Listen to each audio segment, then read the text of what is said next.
Ito na yata ang pinaka-favorite station ko.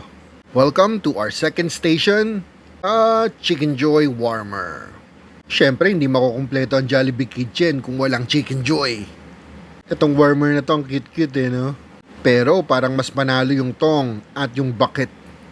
Tara, check natin. At ito na ang kanyang packaging. Did you know that Chicken Joy became one of Jollibee's most iconic menu items and especially known for its crispy coating savory flavor? Sabi nga nila, crispy-licious, juicy-licious.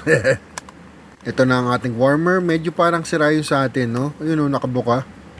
Check natin yung ibang toy. Ito naman ang kanyang tong at ito ang ating bucket. At ito, meron pala tayong clay. So sa warmer na to, meron siyang mold. So open na muna natin ang ating clay. Just a warning to the little kids, hindi to edible. Clay and toy lang po to. Hindi po to talagang Chicken Joy. So wag po natin kainin. Okay mga bata? At yan, lagay na natin ang Chicken Joy sa mold. At sasarado na natin. Konting tap-tap para may magic at ayun. Ayun yung Chicken Joy natin, no? Tanggalin ng sobra. Ayan, meron na tayong drumstick, no? Dalawang drumstick. Isa para sa'yo, isa para sa akin. I-mold pa natin ng husto para gumanda. Gamitin natin ang ating tong para i-warm siya doon sa warmer. Yan.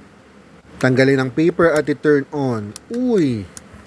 Parang sira yung warmer natin. Hindi umiilaw.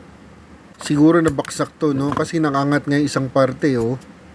Sorry, hindi na warm ang ating Chicken Joy. Pero syempre, masarap pa din. So, there you have it. We have the Chicken Joy Warmer. Kayo, ito rin ba ang pinaka-favorite yung meal sa Jollibee? Parang minsan gusto namin ni wifey na tig-isang Chicken Joy bucket kami, no? Pang snack lang.